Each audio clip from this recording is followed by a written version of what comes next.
Hello, in this video, we are going to be talking about nervous system regulation. We're going to get into what all this is and what this means.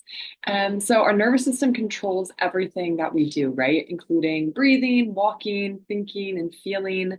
The system is made up of the brain, spinal cord, and all the nerves of our body.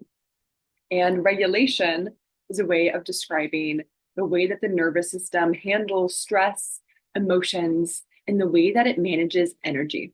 So, a regulated nervous system is calm and relaxed and can easily shift from states of stress back to relaxation.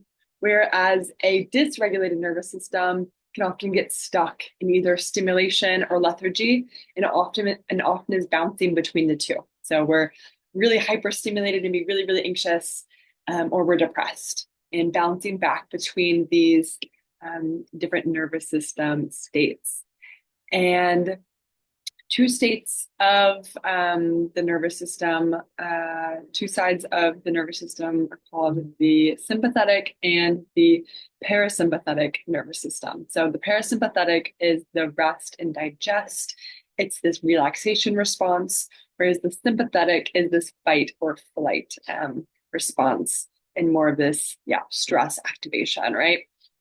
So it's important to continually activate the parasympathetic and this relaxation response in our bodies. This is where we should be, most of the time. It's important for our bodies to digest food, really important for our digestive system. So that's why people often with anxiety, they can have gut concerns, right? Can have stomach aches and lead to irritable bowel syndrome, lead to loose stools. There's a big connection between our nervous system state and our gut health as well.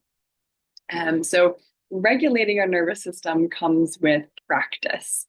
If we can do these techniques daily in as many that we can incorporate, the more that we'll be able to get our nervous system to a relaxed state, and it can more easily come to this place of calm rather than bouncing between the stress, anxiety, and depression. Really wanting this like middle road of calm. And if there is something that stresses us out during the day, we get activated to the sympathetic and then we come back down to the parasympathetic rather than getting um, stuck in this intense stress sympathetic response, which a lot of people are just operating from there all the time. I'm stressed out. I need to go, go, go, get things done.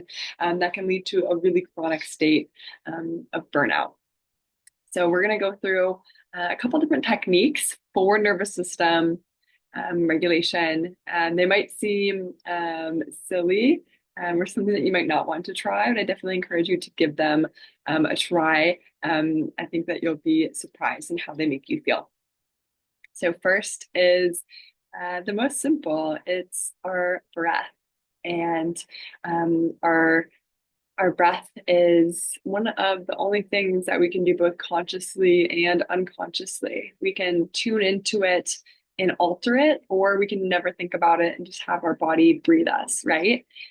So we really want to be aware of our breath throughout the day, right? If we can induce states of anxiety and panic by like short, shallow breathing, we can get us into a panic state. Or if we notice that we're breathing this way, we can calm our system by taking big breaths in and out.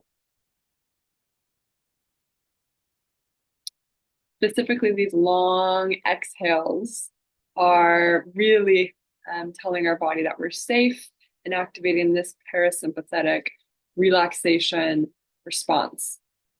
So, as much as we can tune into our breath and elongate it throughout the day, that can be a big first step.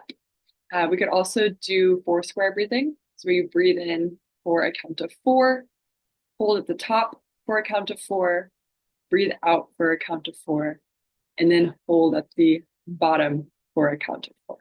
So let's try this together for a couple rounds. So we'll breathe in, hold at the top, long exhale, hold at the bottom. Good. And breathe in, Hold.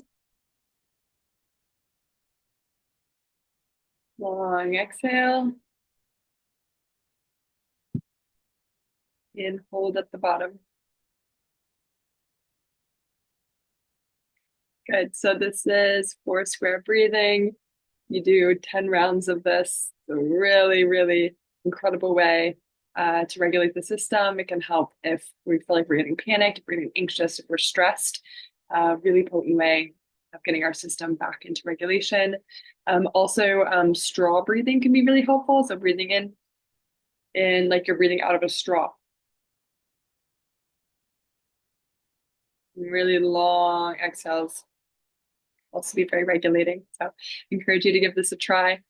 Before we get into the next technique, I'm going to talk about the vagus nerve and vagal nerve um, stimulation, what this means. So the longest nerve in your body is the vagus nerve, and it goes, from your brain, meanders through your neck, your thorax, abdomen, and extends to your organs.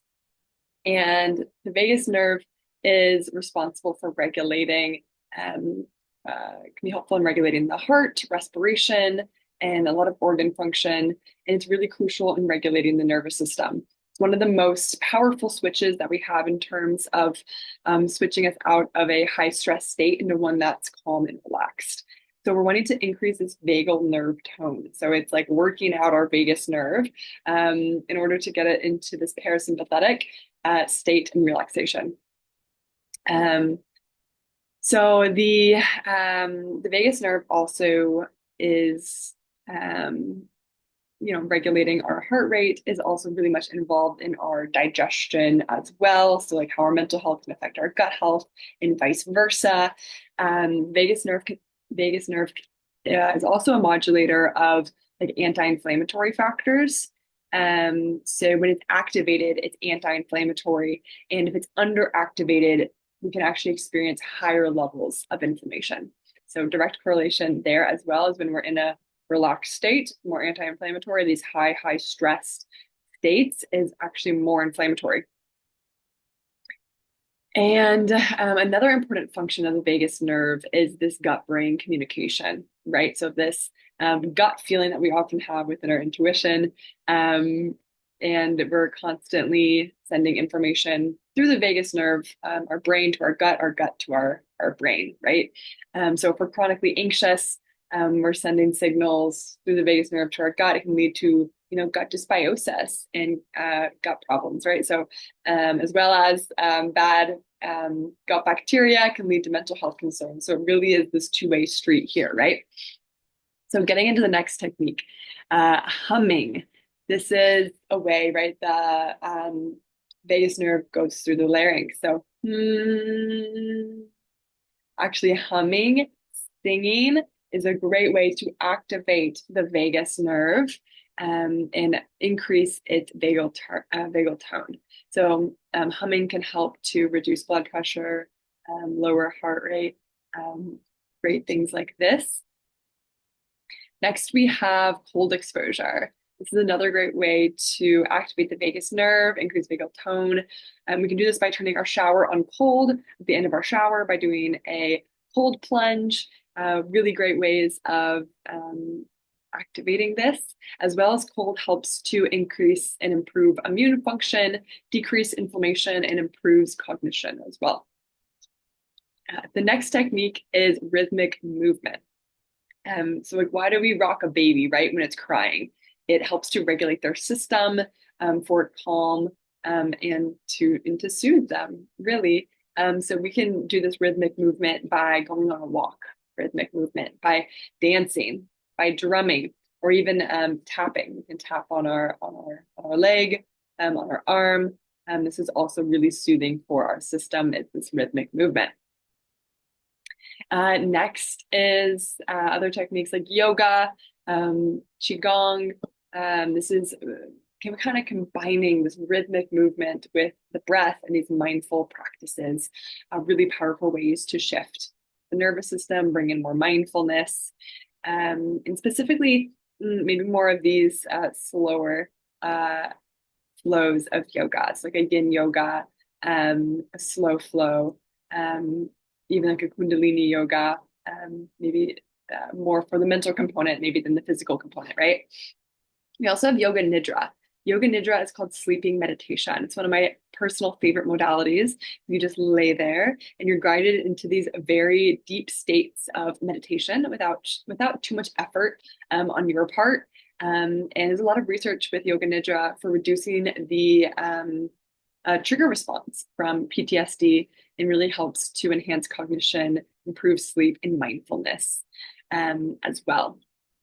We also have guided imagery. We do something like a body scan, guided imagery like you're on a beach or walking through a forest. This helps to tap into the subconscious mind and really to relax the body as well.